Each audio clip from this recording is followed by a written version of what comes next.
Welcome to this very special edition of the KJ Masterclass Live, the show which ensures that you profit from your time spent here with experts, either through their insights, information, or simply learning from them. And today we have with us Rose Ann Forte. She is a best-selling author, coach, and also the creator of the Choose Freedom program, which she says blends with biblical wisdom with neuroscience to help people overcome life interfering behavior. So we'll talk about all this and much more. Welcome to the show, Rose. Oh, thank you for having me, AJ. It's so nice to be here. You're welcome. Welcome to the show. Welcome to India in this online form, Rose. And I'm sure not just in India, but a lot of people across the globe will benefit from what we are going to talk right now. We'll talk about neuroscience, we'll talk about faith and how this can be used to approach freedom in a very different manner that we'll talk about. But first, let's talk a bit about your journey, your background, so that people know who they are listening to. Yeah, I had I had a journey that didn't include faith and just was a big time partier. I dabbled in drugs and alcohol and cigarettes at age 13, and little did I know I was left home alone, so I could dabble freely. I think even for many kids who are at home, they're gonna try things, but I just got caught up in the culture of thinking this was acceptable, and then fell victim to addiction, to not being able to stop these things. And it's just a really, really hard approach. It's when you get addicted to things, you start, especially if you're a high achiever, and I was a high achiever. I was an executive. I was a leader in the church. If I put my mind to something, I just got it done. And then for some reason, I wanted to put my mind to, like, wait, this is not working for me. I want to stop. But I can't. Like, I physically just couldn't do it. And that starts wearing down your self-esteem and your productivity. Your relationships start getting affected, and everywhere you show up, really, it's that internal dialogue is showing up everywhere you go. And even if you're trying to keep it a secret, it shows up. So anyway, the struggle just continued forward. Unfortunately, I felt a lot of shame. I didn't want to admit to it because I thought I'd be labeled and be in meetings for the rest of my life. And quite frankly, that didn't sound attractive to me. So, the long story short is I finally went outside of the church because I didn't like any of the options they had. And I went into a very neuroscience focused approach about rewiring your brain. And the biggest message I loved about what I learned was, why are you drinking attractively packaged poison? So they made it about the substance and not a shortfall of mine. And I found that very attractive. They also said, let's do a challenge, a short-term challenge, 90 days. And I liked that too, because I couldn't imagine forever. When something's really, really hard to stop, and they go, and you put in this place and you go, well, you got to do this forever, and it's so painful at the beginning. Your body is really struggling with forever. But I can do a challenge, right? And, so I did a challenge. I actually paid money for a coaching program. I was so transformed in 90 days. I could not believe it. I had my confidence back. I had sleep back. I had started an exercise program. I lost weight. My resting heart rate decreased. My blood pressure decreased. I'm like, yeah, this is kind of secret sauce. I went in on this, and I started working for them, and learning the science behind what they were doing and changing neural pathways. And there's a way to change how you think and process information. And when I was learning the science, I was like, dang, this matches up exactly to what I know about the Bible and biblical wisdom. And that's when I started putting together the pieces of connecting faith and neuroscience. You know, God says we can renew our minds, and science says we can create new neural pathways and ways of thinking. Same thing, same exact thing. Yeah. So Absolutely. I ended up writing a book, a daily devotional that is very neuroscience informed, helping a lot of people over a period of 12 weeks. And I ended up updating that book, just a newly released book called Transformed by His Promises. That's this one, and that's co-authored with Carl Benzio, Dr. Carl Benzio from the American Association of Christian Counselors. And I think why that's important is now what I've done has like medical validation. There's scientists, psychologists, and psychiatrists from across the world that, you know, or influential across the world that have validated, like, wow, this is really cool, this integration. I think when people can take the shame away and understand there's just a process, and it's, you know, it's like training for a marathon, which I never want to do, by the way.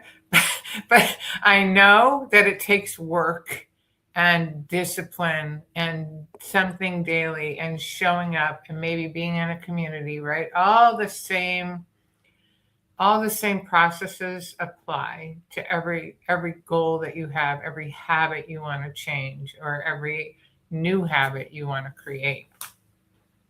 Yeah. Absolutely, and thank you for the Rose. Thank you for that. Now, to understand it better, first let's understand. You talk about life interfering behaviors. How should a common person understand about life interfering behaviors? Because initially everything looks good. People want to try life. They think it's only one life, so let's enjoy it. Help us understand about life interfering behaviors and how to overcome them. We'll come to that next. Yeah. Thank you for asking that. So that's what I realized in my alcohol approach. And that's why Dr. Benzio approached me. He goes, Roseanne, this really isn't about alcohol. This is any habit or behavior that is interfering with your life. It's the same process to change. And I'm trying to, when we use that term life interfering behavior, it right, because it could be very serious behavior like a pornography addiction or gambling, or, well, I'm not going to say it's a less serious addiction. It's maybe more acceptable, like gaming, or binge watching things on social media, right? There are lots of behaviors that do the same thing as a substance. They interfere with our time and our productivity. They probably cost money. They're interfering with our relationships, right? This book addresses any and all behaviors that are stealing something from our life that shouldn't be stolen. And we're having a difficult time stopping them. Again, same as the substance. So I'm trying to kind of put us all on the same playing field and go, come on, we all got something. Let's stop hiding that. You know what I mean? I just keep swapping over to a new thing. But the great thing about that is I can tackle one thing at a time and not have the shame involved. You know what I mean? And the things get less and less, and less harmful in all of those categories that I talked about. You know, when you tackle a really hard one, you have the confidence to tackle maybe. Absolutely. What about accountability? People with the soft words will not take accountability, then they'll think, this is just anything external which is impact. There's no harm in using it, but I'm just trying to understand it from people who would say we make our correct decisions, somebody is not, and they are not even acknowledging it. accountability for their own actions, at least they should do that. Means that is what, if somebody says, how should one understand this part of brain? Then somebody will say, my brain is wired that way. A thief will say, my brain is wired that way. Yeah. Everybody will have it in their own way of, and run away from the, it will be almost like escapism. I want to understand how do you counter that, that sort of an argument? Yeah, and it's why I'm having the conversations that I'm having with you. It's why I share life interfering behaviors in a manner that is applicable to all of us. I don't I don't think people are in denial that it's a problem. I just think it's that they don't want to admit it to you because of stigma. One of yours. And again, I'm trying to fight like, hey, we all got one. What's your secret? And the accountability, if you want to create something new in your life, right? I don't think many of us have been successful. I'm not saying, I'm going to broad brush this, but this is very strongly the case. There are a few people that can change something in a big way about their life without showing up with other people or telling people about what they're doing. And I'm just going to even say, I'm running a marathon, right? I want to lose weight, right? You go to the gym with your friends, or you challenge each other, or you go to Weight Watchers or whatever program, to create accountability. The worst thing when you're trying to stop something, the worst thing that you can do is argue with yourself inside your head. Because you will always lose from what you want there, because it is challenging to change habits and behaviors. And the only way we could do it is be excited to see something new and share that with somebody else who's cheering you on, right? So you don't want to disappoint them. You're going to disappoint yourself inside your head constantly. And that's really problematic. And I am here to tell you I've dealt with this for, a decade. And at least now I know when I'm looking at a new habit, let's just say it's processed sugar, I don't beat myself up for it anymore. I just tell people, like, even when I go to parties, right? I see the donuts I want, and I'm like, yeah, I have an issue with processed sugar. It's bringing and hopefully people understand this. It's bringing something in the dark of your mind into the light, because darkness cannot overcome light once you state it without shame, right?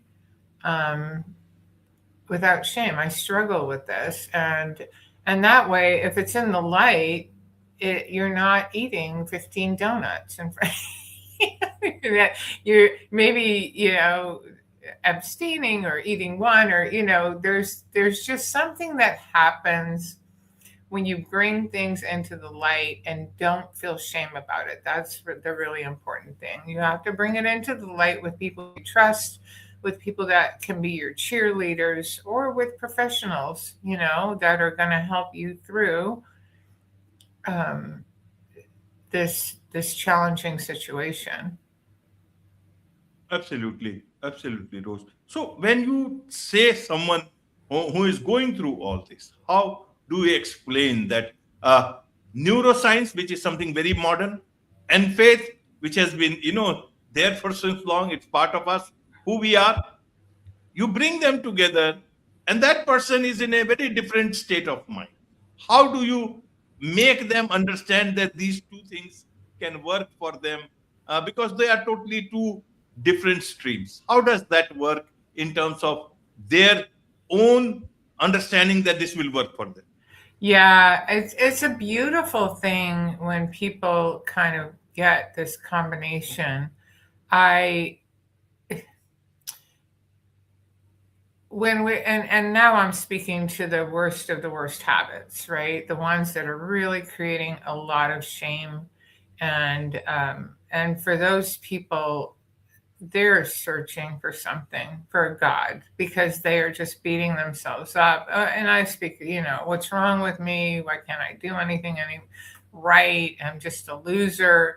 Um, and then when you when you can actually, and this is the message that I want to share with people, that God loves you. He has a plan.